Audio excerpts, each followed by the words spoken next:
राधे राधे। कैसे हैं आप सब। आज इस वीडियो में हम जानेंगे कि भगवान जगन्नाथ जी को खिचड़ी का भोग क्यों लगाया जाता है। इसके पीछे उनके एक भक्त कर्मा बाई की कथा जुड़ी है। कर्मा बाई उनकी एक बहुत भक्त थी। एक बार एक महात्मा कर्मा बाई के पास आया। महात्मा ने उन्हें सुबह सुबह खिचड़ी बनाते देखा तो नाराज होकर कहा, माता जी आप ये क्या कर रही हो। सबसे पहले नहा धोकर पूजा पाठ करनी चाहिए, लेकिन आपको तो पेट की चिंता सताने लगी है। भगवान श्री कृष्ण के परम उपासक कर्मा बाई जी भगवान को बचपन से ही पुत्र रूप में भजती थी। ठाकुर जी के बाल रूप से वह रोज ऐसे बातें करती थी जैसे बिहारी जी उनके पुत्र हों और उनके घर में ही वास करते हों। एक दिन कर्मा बाई की इच्छा हुई कि बिहारी जी को फल मेवे की जगह अपने हाथ से कुछ बनाकर खिलाऊं। उन्होंने प्रभु को अपनी इच्छा बतलाई। भगवान तो भक्तों के लिए सर्वथा प्रस्तुत हैं। गोपाल बोले, माँ जो भी बनाया है वही खिला दो, बहुत भूख लगी है। कर्माबाई ने खिचड़ी बनाई थी। ठाकुर जी को खिचड़ी खाने को दे दी। प्रभु बड़े चाव से खिचड़ी खाने लगे और कर्माबाई यह सोचकर भगवान को पंखा झलने लगी कि कहीं गरम खिचड़ी से मेरे ठाकुर जी का मुंह ना जल जाए। संसार को अपने मुख में समाने वाले भगवान को कर्माबाई एक माता की तरह पंखा कर रही है और भगवान भक्त की भावना में भाव विभोर हो रहे हैं। भक्त वत्सल भगवान ने कहा, माँ मुझे तो खिचड़ी बहुत अच्छी लगी। मेरे लिए आप रोज खिचड़ी ही पकाया करें, मैं तो यही खाऊंगा। अब तो कर्मा भाई जी रोज सुबह उठती और सबसे पहले खिचड़ी बनाती। बिहारी जी भी सुबह सवेरे दौड़े आते। आते ही कहते, माँ जल्दी से मेरी प्रिय खिचड़ी लाओ। प्रतिदिन का यही क्रम बन गया।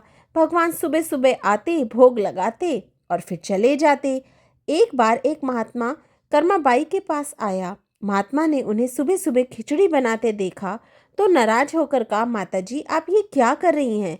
सबसे पहले नहा धोकर पूजा पाठ करनी चाहिए, लेकिन आपको तो पेट की चिंता सताने लगी। कर्मा बोली, क्या करूं महाराज जी, संसार जिस भगवान की पूजा अर्चना कर रहा होता है वही सुबह सुबह भूखे आ जाते हैं, उनके लिए ही तो खिचड़ी बनाती हूँ। महात्मा ने सोचा कि शायद कर्माबाई की बुद्धि फिर गई है। यह तो ऐसे बोल रही है जैसे भगवान इसकी बनाई खिचड़ी के लिए ही भूखे बैठे होते हैं। कर्माबाई को समझाने लगे, माता जी तुम भगवान को अशुद्ध कर रही हो। सुबह स्नान के बाद पहले रसोई की सफाई करो, फिर भगवान के लिए भोग बनाओ। अगले दिन कर्माबाई ने ऐसा ही किया। जैसे ही सुबह हुई भगवान आए और बोले, माँ मैं आ गया हूँ, खिचड़ी खिलाओ। कर्माबाई ने कहा, प्रभु अभी मैं स्नान कर रही हूँ, थोड़ा रुको। थोड़ी देर बाद भगवान ने फिर आवाज लगाई, जल्दी करो माँ, मेरे मंदिर के पट खुल जाएंगे, मुझे जाना है। वह फिर बोली, अभी मैं सफाई कर रही हूँ प्रभु। भगवान सोचने लगे कि आज माँ को क्या हो गया है, ऐसे तो पहले कभी नहीं हुआ। भगवान ने झटपट करके जल्दी जल्दी खिचड़ी खाई। आज खिचड़ी में भी रोज वाले भाव का स्वाद नहीं था। जल्दी जल्दी में भगवान बिना पानी पिए ही भागे।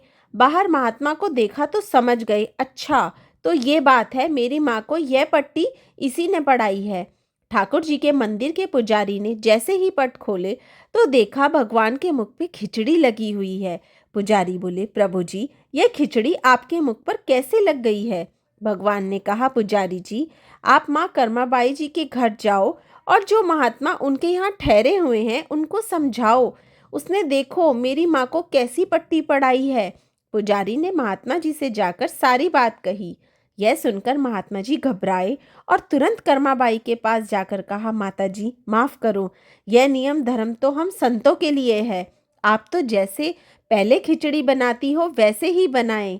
ठाकुर जी खिचड़ी खाते रहेंगे। एक दिन आया जब कर्माबाई के प्राण छूट गए।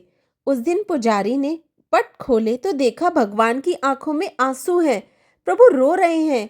पुजारी ने रोने का कारण पूछा तो भगवान बोले, पुजारी जी आज मेरी माँ कर्माबाई इस लोक को छोड़कर मेरे निज लोक को विदा हो गई हैं। अब मुझे कौन खिचड़ी बनाकर खिलाएगा। पुजारी जी ने कहा, प्रभु जी आपको माँ की कमी महसूस नहीं होने देंगे। आज के बाद आपको सबसे पहले खिचड़ी का भोग ही लगेगा। इस तरह आज भी जगन्नाथ भगवान को खिचड़ी का भोग लगाया जाता है।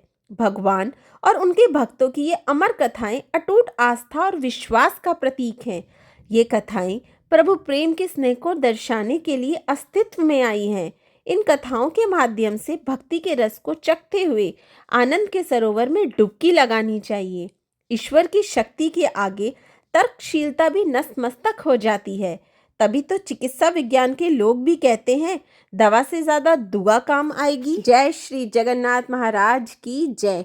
भक्त कर्मा बाई की जय। आपको मेरी वीडियो अच्छी लगी तो प्लीज़ लाइक ज़रूर कीजिए, मेरे चैनल को सब्सक्राइब कीजिए और वीडियो को आगे शेयर भी कीजिए।